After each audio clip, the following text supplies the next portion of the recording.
I want to tell you a little bit about the Merchant of Death, Victor Bout. Now, his origins are a little murky. He was born probably in Soviet Tajikistan, so in Soviet Central Asia, 1967. No one's quite sure of the day. We're not quite sure exactly what he was doing as a young man in the 80s, but by the time the 90s rolled around and the Soviet Union fell apart, he found a very profitable business in selling illegal arms.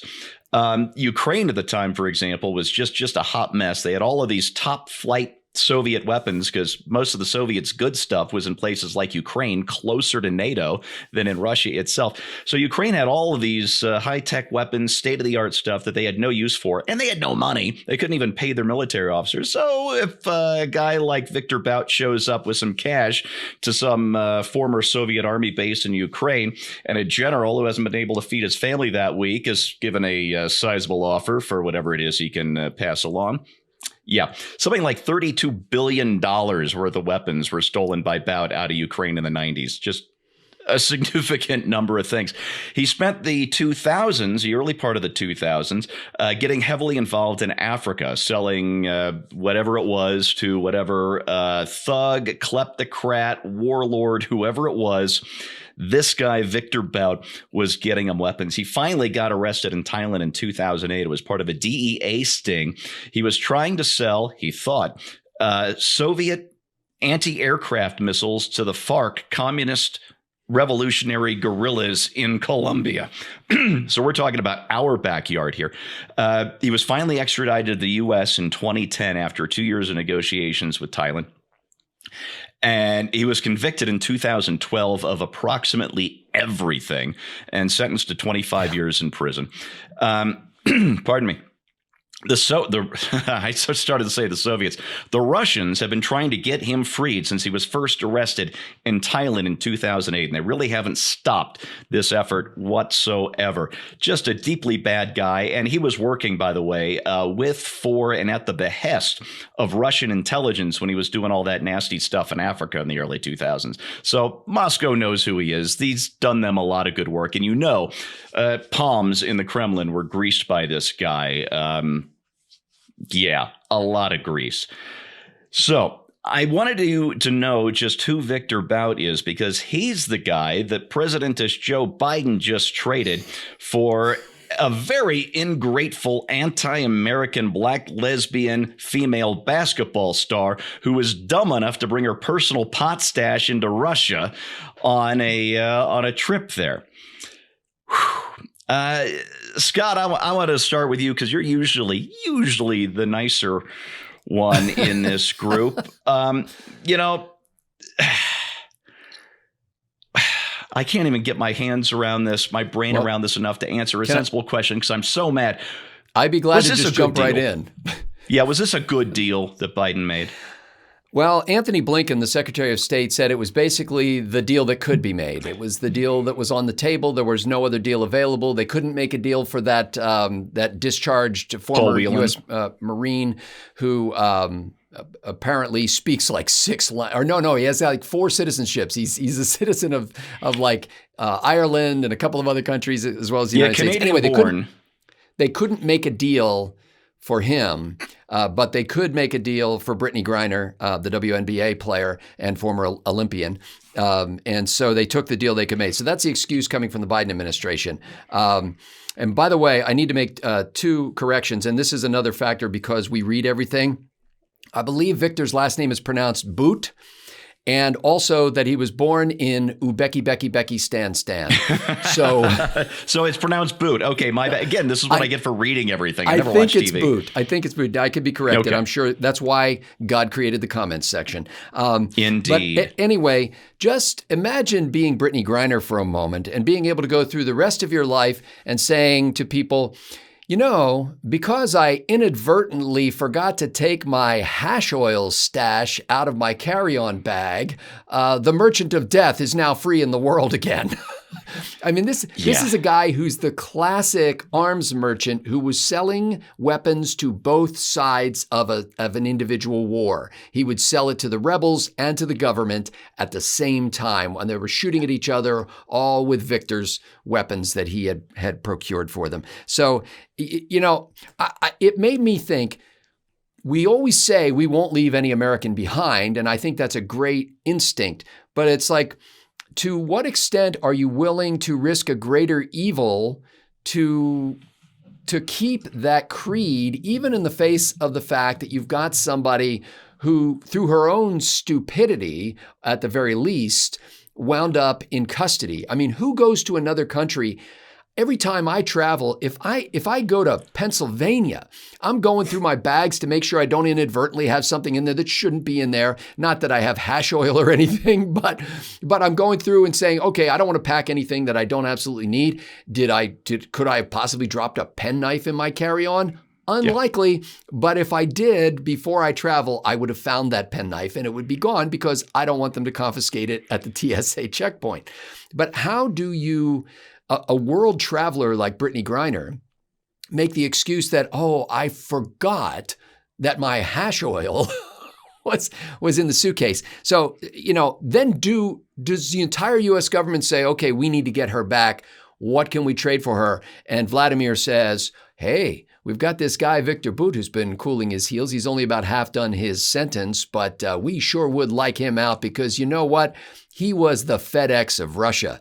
He was able to get things where they needed to be when they needed to be there. It's a bad deal. And you have to, what are you going to do? Say, Anthony Blinken, no, you were too soft in the negotiations. That's why this was the only deal that could be made. I wasn't there. I don't know how that works. And I know Putin's probably a much stronger negotiator because, frankly, he doesn't care if either one of those people takes a bullet. Okay, you're right about Steve. You're right about Scott being the nicer of the two of us. First of all, when I was watching this news coverage yesterday, even on the 5, they were literally saying, "Look, I'm glad she's back in America. I'm glad she's back in America." Yeah, we don't leave our people behind. I'm indifferent. glad she's back in America. I am not glad that she's back in America. I'm not the slightest bit glad that she's back in America. Forget the deal, right? I am not the slightest bit glad. This is a person who took a knee during the national anthem because it's such a horrible, wretched, terrible, nasty place. She flies to Russia. She inadvertently forgot to remove her hash oil. BS, and everybody knows it. She is an entitled, spoiled, rotten, no good for nothing American traitor, and she went over there with material that she knew was contraband, but she figured nothing could happen to her because nothing ever happened to her here in the United States. When you say leave no man behind, we're talking about the military. We're talking about people who are heroes, or at the very least, we're talking about American citizens who are illegally detained. When my wife got her citizenship, the first thing I said to her is, honey, from now on, if something happens to you, somebody's going to send aircraft carriers to make sure, if you get kidnapped in some other country, we're coming to get you. Make sure you go through her suitcases for the hash oil before she travels, though. Yeah, well, there you go. But this isn't the case with her. She knew what she was doing. She broke the laws. She went to a country that was already massing on the border of Ukraine, but more than anything, she completely denounced the United States, took a knee, and basically is, in my opinion, that's just not an American. As far as I'm concerned, you can stay in the Russian jail because of your arrogance and your attitude, your virtue signaling. But more importantly than that, right, is this business where Biden administration said, well, it's the only deal. It was the only deal on the table. Okay, I believe that. I believe it's the only deal on the table. It doesn't mean you have to take it. Bingo. If I go into a negotiation with somebody and they say, I'll tell you what, you give me $100 and I'll give you $1 back, and that's the only deal on the table, then you walk away from that deal. You just walk away from it. And there was a lot of pressure from outside groups and a lot of money raised to lobby the Biden administration to do just this thing. Yeah. So what outside groups were lobbying for this anti-American to come back, right? What outside groups were they? And who is Biden and the Biden administration beholden to? Last time we made a trade this bad, it was the other Democrat. It was Obama and Bergdahl. Yeah. Bill Bergdahl. So we traded 5 top Al-Qaeda terrorists, not just for a soldier, because I would have at least considered that trade. But we traded 5 top terrorists for a deserter who got other soldiers killed looking for him. Yeah. And this was paraded as a big, diplomatic coup.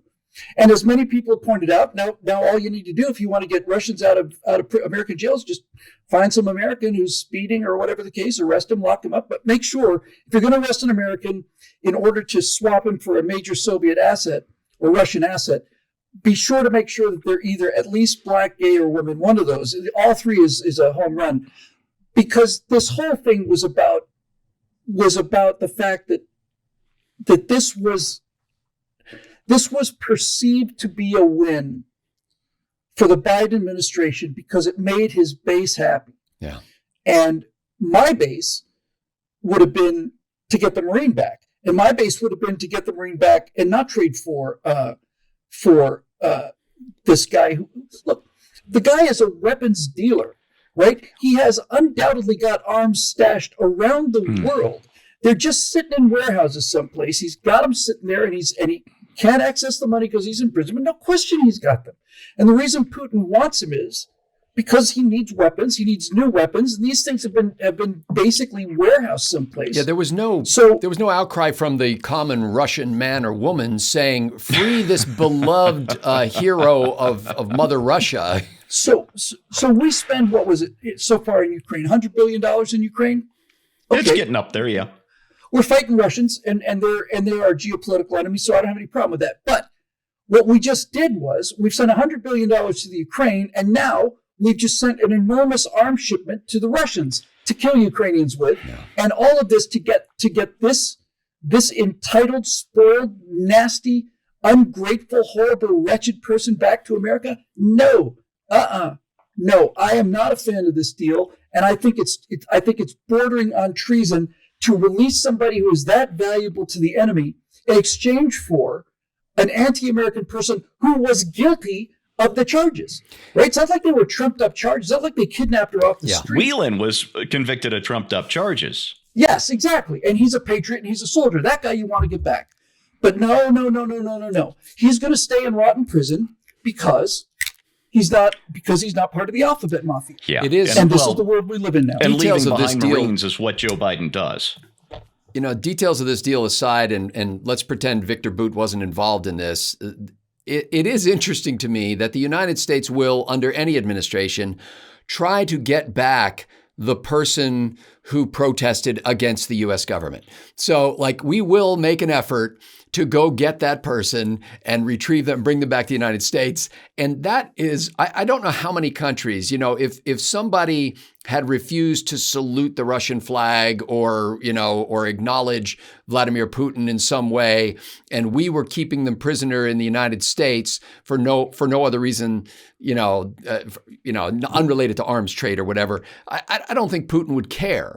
Putin would say, "Oh, yeah, we'd keep that person. We don't care. We will go and bring you back if you're a traitor to the cause. It doesn't matter to us because you've got that badge of American citizenship, and we're going to go get you." Now, in the course of doing that, it seems to me there's got to be some kind of way of negotiating a trade that isn't just prisoner for prisoner. Like, there's got to be other concessions that could be made. Absolutely. You could say, yes. okay, here, I'll tell you what, you release Britney Griner, and then we do this for you. Not related to the merchant of death walking. The other thing that struck me about this was I didn't realize how much like the movies real life is. Did you see the actual exchange video? I mean, it's just like a movie scene. It's on the tarmac. There's 2 airplanes. They literally walk right next to each other, going in opposite directions.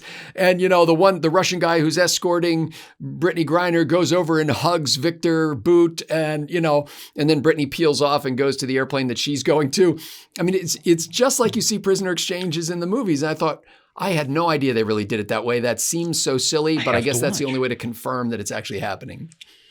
So we traded a guy who's a weapons dealer who is an enemy of the United States. In exchange for this, we got a basketball player who's an enemy of the United States. Yeah. That's a swell freaking deal. But does she have any good years left in her career? I mean, look, if I'm glad you mentioned that, because so far the best comment I've ever heard about this was in the Instapundit comment section, and that was, well, at least for a few weeks, people can finally remember the name of a WNBA player. That's right. Wow. And, harsh but true. right. And so, okay, there's the deal. Now, I'll tell you what I am curious about. I'm curious to know whether Britney Griner is going to continue to take a knee at the national anthem. I'm curious to know if she's going to make a speech of some kind of statement thanking the United States of America for coming after her. Yeah. Because you're right, Scott, we go after our citizens. I think she was worth a phone call, right? That's what that's the amount of money. I think the amount that I would have traded for Britney Griner was a call from the State Department saying, hey, can you let this person go? Do we have any kind of deal that we can make here? Because she's a U.S. citizen and that has value. Beyond that, she can stay there. In fact, I have long maintained that we should be more than willing to do a one-for-one trade for anybody who wants to come to this country and work hard and become a U.S. citizen and be part of the melting pot. We should accept every one of those in a one-for-one trade for people like this who say this is a horrible country, they don't want to live here anymore. I think that would be the most healthy thing you could do to America, would be to trade out 200,000 college professors for 200,000 factory workers. I think that's a trade I would make. Yeah, we wouldn't even necessarily need the factory workers. I'd love to have them, but if we could just get rid of them. Yes. Well, it is always the case that negotiations are won by the person who has walkaway power. And if the person who has walkaway power doesn't give a damn and says, hey, if this whole thing blows up and both of these people die, I don't care. In fact, that strengthens me, because then the United States understands that they are dealing with what appears to be a madman, at least, and that I'm willing to let it all burn in order to get what I want. And so then Blinken goes back to his staff and they all wring their hands and clutch their pearls, as Bill would say. And they go, oh my goodness, Putin, he doesn't care. He'll kill Britney Griner, and he doesn't care if we kill Victor Bout. So, we've got to make a deal with this guy because it's the only deal we can get. And that's just bad negotiating skill when you get it down to the point where the whole thing turns on who has walkaway power, because we never do and he always does. I can think of somebody who would have made a better deal than that. Anybody. I can think of somebody who's known for being a tough negotiator who would have made a better deal than that. And I may be mistaken about this, but to your point about walkaway power, I'm not aware that we traded anything to get our 52 hostages back, that the reason they gave us our hostages back was because they were scared to death that Ronald Reagan was serious about this and that he wasn't going to put up with this BS anymore. Well, he was the walkaway power guy in that dynamic. Precisely. Yep. Yes, precisely. But my point is, I don't think we had to give anything up to the Iranians to get these people back. No. We were in such a strong position, which is, it's really weird and strange to think about the most powerful nation in the world being in a strong negotiating position, because God knows we never behaved that way. But they basically were so afraid of Ronald Reagan that they put those hostages on the plane. I did a piece on this, I think, in the Cold War. It's entirely possible that they were in the air when Reagan was making his first inauguration speech. They were boarding, if I remember correctly, I remember watching his inaugural speech in 6th grade, and it was in split screen with the hostages getting on the plane Did he in Tehran. In my memory, it was announced while he was speaking. Yeah. During the inaugural address. Maybe. I'm not sure on that, remember but the that's split screen. That's how it sticks in my memory. It was literally at that moment. And I know I was listening to an audio tape on negotiation once, and the guy said, basically, the Carter administration contact with the Iranians said, look, you may want to make a deal with us, because this crazy SOB Reagan who's coming in here, who knows what he will do. Uh-huh. And the previous president, not to Reagan, to the current occupant, was also known as a crazy SOB who might do anything, who said to Vladimir Putin at a private dinner in confidence, leaned over to him and said, oh, by the way, Vlad, I checked this 3 times. It's verified. By the way, Vlad, if you decide to go into Ukraine, I'm going to hit Moscow. Yeah. So I think what he said was bomb the Kremlin. He said, well, so guess what didn't happen? So people say, would he have really bombed the Kremlin? Doesn't matter. Doesn't matter. What it did was it made Putin uncertain as to whether or not the Kremlin would be bombed, and it calculated his firing solution to the point where he didn't take the risk. And you know what? From what we've seen of Russian air defenses, it would not have been a big deal to bomb the Kremlin. No. Especially with B-2. It's a strategy that was used against Ukraine by Dwight Eisenhower when he was president. He kept his thoughts very close to the vest. He didn't really let anybody know what his views were with the use of like battlefield nuclear weapons or tactical nuclear weapons. And he always wanted the adversary to believe that he just might. And every once in a while, they'd kind of leak out some information that made it seem like he was thinking about something like that. Now, I think years later, also he had Curtis LeMay on a leash. And well, sometimes you drop the leash. Things happen.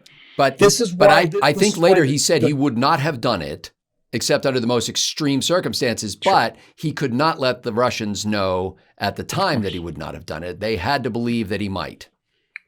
Steve mentioned LeMay, and I'm going to trot it out again. This is my favorite quote of all time in terms of politics, deterrence, and maintaining the peace.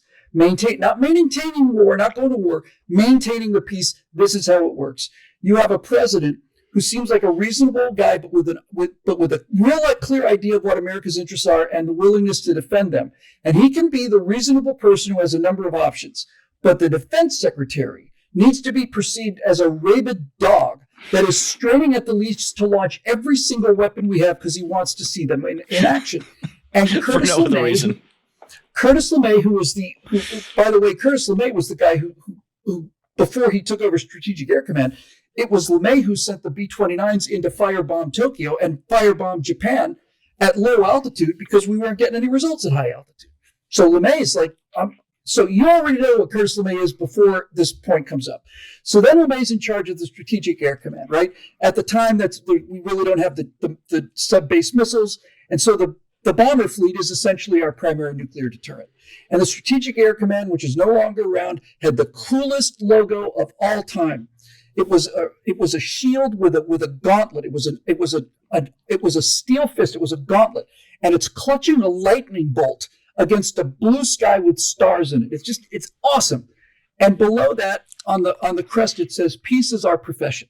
And so this some liberal journalist was interviewing LeMay, trying to poke him because he's such a red baiting warmonger, and they said to him, "Geez, General, don't you find it a little hypocritical? You've got the most powerful destructive force in the history of the world. You're capable of annihilating virtually everybody on the entire planet, and your motto is peace is our profession. Don't you find that a little ironic?" And LeMay didn't need to skip a beat. He said, "Oh, no, peace is our profession.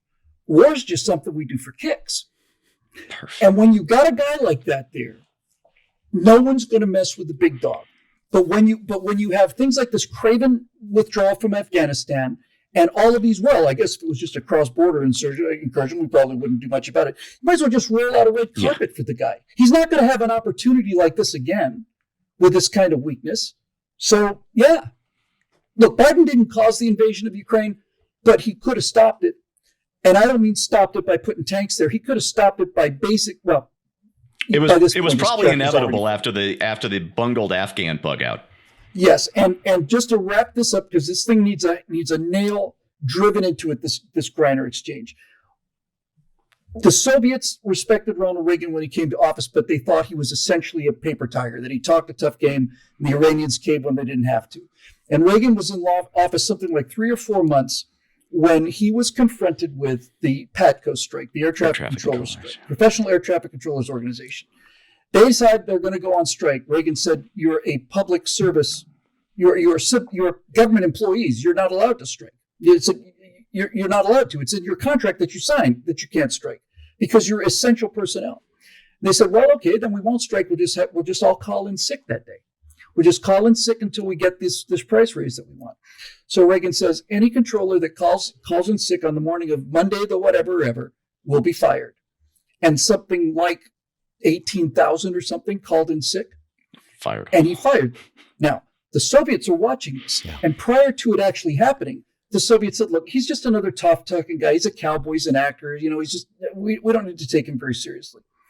And when they realized that Reagan was ready to cripple the commercial air service in the United States for years because he said he would over a principle.